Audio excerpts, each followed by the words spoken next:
बांग्लादेश की पूर्व प्रधानमंत्री शेख हसीना भारत आ चुकी है। फिलहाल अस्थायी रूप से उन्होंने भारत पर शरण ली है और कोशिश कर रही है कि वो इंग्लैंड या यूरोप के किसी अन्य देश में शरण ले सके। ब्रिटेन की संसद में उनकी खुद की बहन शेख रेहाना सांसद भी है, लेकिन अभी तक ब्रिटेन की तरफ से कोई हरी झंडी नहीं मिली है। भारत ने उन्हें जब तक कोई उनके शरण का स्थायी समाधान न मिले तब तक भारत में रहने की इजाज़त दे दी है। भारत में इस तरह से किसी निर्वासित राष्ट्राध्यक्ष का आना, शरण लेना, ये कोई नई बात नहीं है। आज से करीब 65 साल पहले ऐसा भारत में एक बार हुआ भी था और 65 साल से एक राष्ट्र का निर्वासित राष्ट्राध्यक्ष भारत में ही शरण लेके रह रहा है। हम बात कर रहे हैं तेंजिन ग्यात्सो की। तेंजिन ग्यात्सो, जिसने पंडित जवाहरलाल नेहरू के समय में भारत से शरण ली थी और आज भी वो भारत में मौजूद है। आप भी सोच रहे होंगे कि ये तेंजिन ग्यात्सो कौन है। तेंजिन ग्यात्सो, जिसे आप, मैं, दुनिया और पूरी दुनिया के सारे राष्ट्राध्यक्ष करुणा और प्रेम और आध्यात्म के गुरु मानते हैं, हम सब उन्हें दलाई लामा कहते हैं। जी हाँ दोस्तों, आज हम कहानी लेकर आए हैं भारत में शरण पा चुके और करीब 65 वर्षों से एक निर्वासित सरकार के अध्यक्ष के रूप में रह रहे भारत के ही मेहमान और इस देश में नहीं पूरे विश्व में करुणा और प्रेम और आध्यात्म की छाप छोड़ चुके दलाई लामा की। दलाई लामा, जिसे पूरी दुनिया आदर और सत्कार से देखती है, लेकिन चाइना उन्हें संत के रूप में भेड़िया कहता है। पूरी दुनिया उसके सामने नमन करती है, लेकिन चाइना उन्हें आंखें दिखाता है और वो चाइना के सामने अपनी एक कुटिल मुस्कान दे देते हैं। हम उसी दलाई लामा की कहानी आपके लिए लेकर आए हैं, लेकिन दलाई लामा की कहानी को समझने के लिए हमें तिब्बत की संस्कृति को समझना पड़ेगा। तिब्बत के आध्यात्म और राजनीतिक इतिहास का थोड़ा सा मंथन करना पड़ेगा। तो चलते हैं इतिहास के पन्ने को उलटते हुए पीछे, जब दलाई लामा 14वें दलाई लामा करीब 2 साल के थे। जब मैं बोल रहा हूँ 14वें दलाई लामा, यानी कि उनसे पहले 13 और दलाई लामा हो चुके थे। 26 जुलाई 1935 में तिब्बत के गांव तक्षेर में जन्म होता है एक बच्चे का, जिसका माँ बाप नाम रखते हैं ल्यामो धुंडो। ल्यामो धुंडो 2 साल का होता है 1937 में, तो अचानक वो अपने कुछ सामान को समेटने लगता है। माँ पूछती है कि कहाँ जाने की तैयारी है, तो वो कहता है, माँ मैं ल्यासा जाऊंगा। ल्यासा तिब्बत की राजधानी का नाम है और तिब्बत की पूरी राजनीति का केंद्र है ल्यासा। कुछ समय बाद वहां पर करीब कुछ बौद्ध भिक्षुओं की टोली आती है। वो किसी को ढूंढ रही होती है और वो पहुंचती है लामो धुंडो के घर पे। लामो धुंडो को देखते ही उनके मन में जैसे घंटी बजती है। वो उनको एक आसन पर बैठाते हैं, उसके सामने कुछ पुरानी चीजें रखते हैं।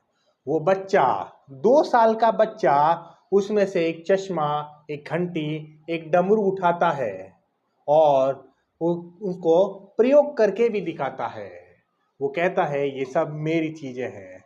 फिर कुछ छड़ियाँ रखते हैं, उसमें से पहले वो एक छड़ी उठाता है, उसे देखता है और फेंक देता है। फिर दूसरी छड़ी उठाता है और उसे अपने सीने से लगा देता है। वो 13वें दलाई लामा की छड़ी होती है। संदेह पूरा हो जाता है और उस बच्चे को बना दिया जाता है तिब्बत का सबसे बड़ा धर्म गुरु, तिब्बत का सबसे बड़ा राजनीतिक संरक्षक दलाई लामा, और जिसका आध्यात्मिक नाम रखा जाता है तेंजिन ग्यात्सो। अब यह प्रक्रिया क्या है इसको थोड़ा सा हम समझते हैं। तिब्बत की बौद्ध प्रणाली के अंदर एक और प्रमुख पद है जिसको बोलते हैं पंचेन लामा। पंचेन लामा और तिब्बत की जो भी धर्म संस्कृति है उसमें यह माना जाता है कि जब भी दलाई लामा की मृत्यु होती है तो वो बाद में पुनर्जन्म लेते हैं।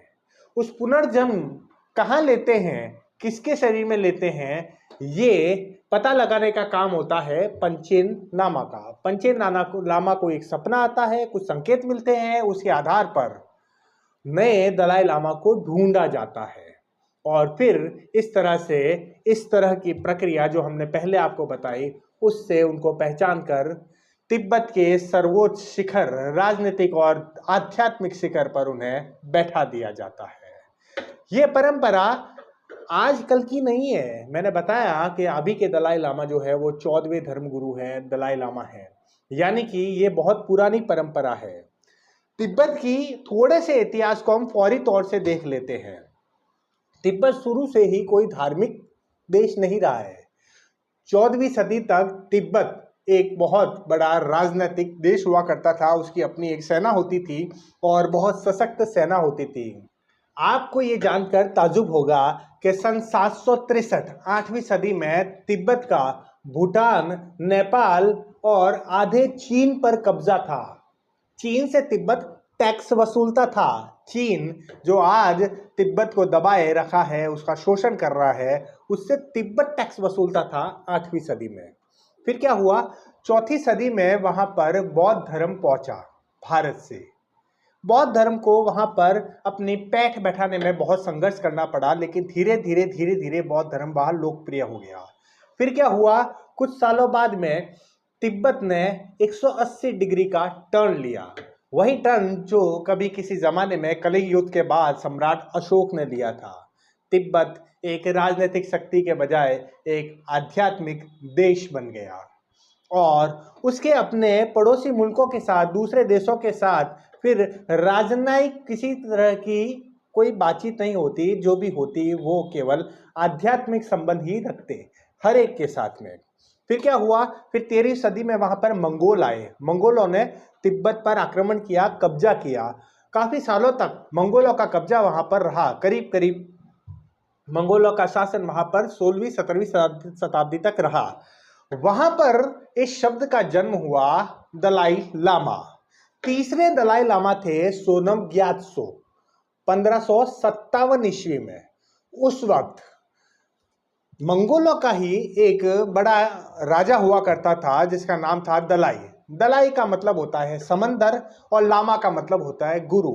तो मंगोलों ने वहां के धर्म गुरु को एक उपाधि दी, सोमन ग्यात्सो को दलाई लामा की। उसके साथ साथ उनसे पहले के 2 धर्म गुरुओं को भी दलाई लामा की उपाधि दी।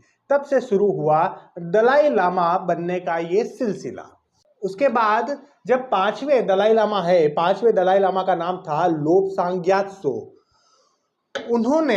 उनके जमाने में जब मंगोलों को वहां से खदेड़ा गया तो तिब्बत में दलाई लामा को आध्यात्मिक के साथ साथ राजनीतिक शक्तियां भी प्रदान कर दी गई। तब से तिब्बत में दलाई लामा के ही शासन चलता आया है 1959 तक, जब तक वर्तमान दलाई लामा निर्वासित होकर भारत नहीं पहुंचे। ये तो हुआ इतिहास। अब आ जाते हैं वापस हमारे आज के दलाई लामा पे। 1933 में 13वें दलाई लामा थे थुप्टेन ग्यात्सो। उनकी मृत्यु हो गई। उनकी मृत्यु के बाद उस वक्त जो पंचेल लामा थे, 9वें पंचेल लामा, उनको जिम्मेदारी मिली कि नए दलाई लामा को ढूंढा जाए। और ढूंढा कैसे, वो हमने आपको वीडियो की शुरुआत में बताया। फिर क्या हुआ, दलाई लामा को ले जाया गया ल्हासा, तिब्बत की राजधानी में, और फिर उनकी शिक्षा दीक्षा का प्रबंध किया गया और उन्हें शिक्षित करने के लिए वहां की विश्वविद्यालय भेज दिया गया। वहां पर नालंदा विश्वविद्यालय के तहत ही पढ़ाई होती है। आध्यात्म, ज्ञान, विज्ञान, उन सब विषयों पर वहां पर ज्ञान दिया जाता है और वही प्रणाली है जो नालंदा विश्वविद्यालय में वहां पर शिक्षा की प्रणाली होती थी। वही तिब्बत की शिक्षक प्रणाली है दलाई लामा के लिए। फिर क्या हुआ, इस तरफ दलाई लामा अपनी पढ़ाई कर रहे थे, दूसरी तरफ चाइना के अंदर एक नेता अपनी अंगड़ाई ले रहा था, अपने पूरे रंग में आ रहा था, जिसको पूरी दुनिया जानने वाली थी। उसके मरने के बाद भी उनका नाम लेती है, कुछ लोग नायक के रूप में, कुछ लोग खलनायक के रूप में, और उसका नाम था माओ से तुंग। माओ। हिंदुस्तान में भी जितने भी नक्सली आंदोलन है उन्हें माओवादी ही कहा जाता है। वो माओ को अपना नायक मानते हैं। माओ की एक थ्योरी थी, शस्त्र के बल पर सत्ता हासिल करना, युद्ध के बल पर सत्ता हासिल करना। 1946 से लेकर 1949 के बीच में माओ से तुंग की कम्युनिस्ट पार्टी और उस वक्त जो सरकार में थी चियांग काई शेक, उसकी पार्टी के बीच में, उसकी पार्टी का नाम था कोमितांग, दोनों के बीच में युद्ध चला 3 साल तक। युद्ध का नतीजा क्या हुआ? माओ जीत गया और चियांग काई शेक को फॉर्मोसा द्वीप के समेट कर रख दिया गया। फॉर्मोसा द्वीप क्या है वो भी बड़ा इंपॉर्टेंट है। आजकल जिसे हम ताइवान कहते हैं, ताइवान और चाइना के बीच में जो कॉन्फ्लिक्ट चल रहा है वो उसी जमाने से चल रहा है जब चाइना के अंदर ये माओ की क्रांति हुई थी। और फॉर्मोसा द्वीप जो आज ताइवान है वहां पर वो सरकार सिमट के रह गई। आखिरकार 1 अक्टूबर 1949 को माओ ने पीपल्स रिपब्लिक ऑफ चाइना की स्थापना की और खुद उसके चेयरमैन बन गए। चेयरमैन बनते ही उन्होंने सबसे पहले नजर गड़ाई तिब्बत पे। तिब्बत पे उन्होंने अपनी सेना उतारी और वहां पर कत्लेआम मचाया। अक्टूबर के तीसरे हिस्से तक तिब्बत की सेना लड़ते लड़ते थक गई और फिर उसने सरेंडर कर दिया। फिर क्या हुआ? नवंबर 1949 में दलाई लामा की शिक्षा चल ही रही थी, लेकिन बीच में ही तिब्बत की सरकार ने दलाई लामा को बुला के उनको हेड ऑफ स्टेट घोषित कर दिया। माओ से युद्ध हार जाने के बाद में 1949 में एक 15 साल का बच्चा जिसकी मां ने प्यार से उसका नाम रखा था ल्यामो धुंडो, आध्यात्मिक गुरुओं ने उसको नाम दिया तेंजिंग ग्यात्सो और एक पदवी दी दलाई लामा। वो एक देश का राष्ट्राध्यक्ष बन चुका था। 15 साल की कच्ची उम्र में, शिक्षा भी पूरी नहीं हुई थी, और उस देश का राष्ट्राध्यक्ष बना था जिसकी सड़क पे, जिसकी धरती पर दुश्मनों की सेना खड़ी थी। एक तरफ था बुद्ध का आदर्श और एक आध्यात्म के रास्ते पर चलने वाले देश का कांटों भरा ताज, दूसरी तरफ एक सेना, एक हिंसक व्यक्ति माओ जिसका धर्म ही था हिंसा। यहां से शुरू होता है दलाई लामा के कांटों भरा सफर, संघर्षों का सफर। अब तक हमने दलाई लामा के राष्ट्राध्यक्ष बनने तक की कहानी सुनी। अगली वीडियो में हम आपको बताएंगे कि इसके आगे उसके राष्ट्राध्यक्ष बनने और उसके आगे के संघर्ष क्या क्या थे, वो अपने देश से निर्वासित कैसे हुए और कैसे वो बुद्ध की भूमि भारत पहुंचे और उसके बाद उनके साथ क्या क्या घटित हुआ। मिलेंगे इसी की अगली कड़ी में दलाई लामा भाग 2 में आगे की कहानी लेके। तब तक क्या करेंगे? तब तक इस वीडियो को दोस्तों के साथ शेयर करेंगे और लॉजिशियन आंसू को सब्सक्राइब करेंगे। और अगर आप हमें फेसबुक पर देख रहे हैं तो हमारे पेज को लाइक एंड फॉलो करेंगे। मिलते हैं जल्दी दलाई लामा से जुड़ी कहानी के आगे के भाग में। तब तक आप सभी को ओम शांति।